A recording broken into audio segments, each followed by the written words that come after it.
Okay, we are here at the CNHT annual picnic, the Coalition of Taxpayers of New Hampshire, and I'm talking with Max Abramson, right? Right. Abramson. Abramson. Okay, let me start again. Okay. We are here at the CNHT Coalition of New Hampshire Taxpayers annual picnic, or as I call it, Old Home Day for Conservatives, right of center folks. And we're here with Max Abramson. You are running for A Rockingham County Attorney, believe it or not.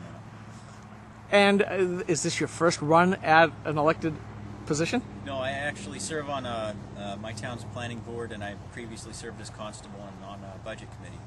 On the budget committee. I'm a former budget committee person as well. It's where a lot of the action is. A lot of people miss that. It is. And there can be a fair amount of heated discussion. So stepping it up to the next level, you're probably a little more used to the heated discussion than some.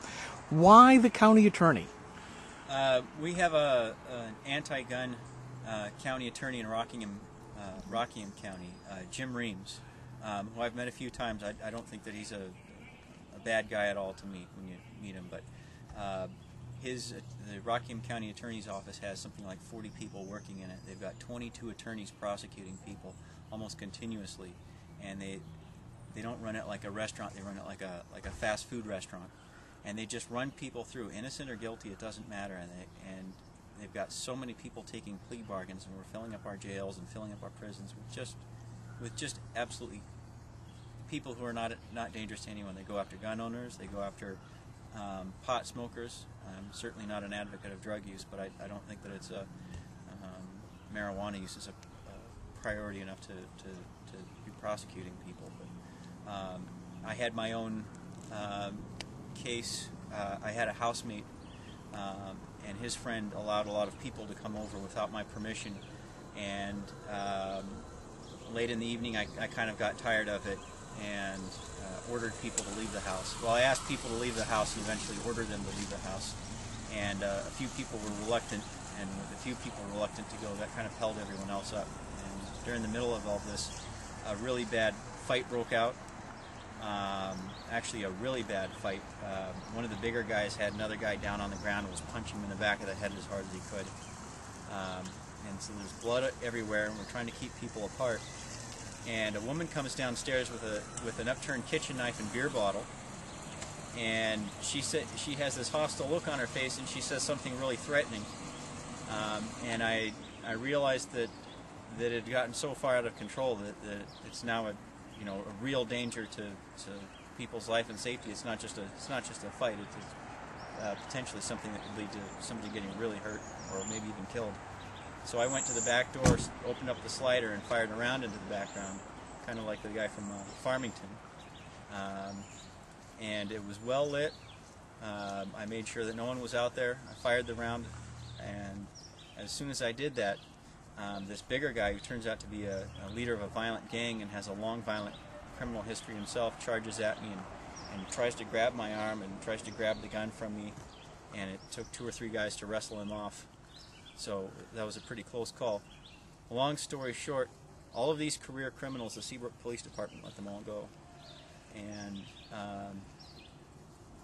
they've gone on, of course, to commit all sorts of other crimes: breaking and entering, assault and battery, witness threatening, drug trafficking near a school, reckless endangerment, all kinds of other crimes. So what does this pertain to your running for attorney in the county? It's to protect the right to self-defense, which is it's actually a constitutional right in a New Hampshire state constitution. It's Article 2A. You have a constitutional right in New Hampshire to defend yourself, not just a legal right under RSA 627. You have a lot of constitutional rights that are being violated through the trial process. You have a lot of legal rights and statutory rights that are being disregarded through the trial process. And unfortunately, what's happening is several of the people who were there even had been falsely charged with crimes in the past. One of the defense witnesses had been falsely charged with a crime, and he was forced to take a plea deal. One of my housemates had been forced to take a plea deal even though he was innocent. And this has happened. This has been happening over and over again.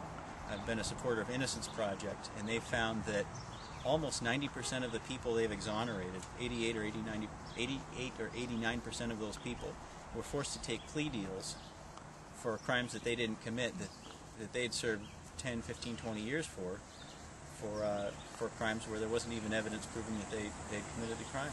So what would you be bringing to the table that you feel is lacking in the county attorney's office right now? A little more discretion in terms of who gets charged. Cases need to be dropped or at least set aside when there's insufficient evidence. If you don't have sufficient evidence to convince a prosecutor, you don't have sufficient evidence to convince a jury. Unfortunately, a lot of Rockingham County jurors go in a little bit naive, thinking that the prosecutor is going to tell the truth and that they've already verified somehow that they know that the person is guilty and has actually committed a crime. And a lot of people who are put up on trial, in fact, of the trials I've watched at Rockingham County Courthouse, I would say about a third of the people they're putting in there are probably either likely innocent or certainly innocent, where I've gone and talked to the witnesses, and they've said they know what goes on behind the scenes, and they were actually there at the event, and they knew that it was a bogus prosecution. So it's a huge number of people. It's not just 10 or 15%. It's really a large number of people being wrongly charged. So if people want to get a hold of you or learn more about what your stances are, how would they reach you? You can email me directly at abramson.albert@gmail.com, or you can find me on Facebook at Max Abramson. Max is my nickname. My campaign signs say, "Vote for Max's for less taxes," and that's the same thing with Rockingham County Attorney's Office. I believe it needs to be downsized, and I think they need to just stick with going after murderers, rapists, child molesters, and real criminals, and just leave regular people alone. Well, thank you very much, Max, for taking a few minutes with Granite Grok. Thank you very much.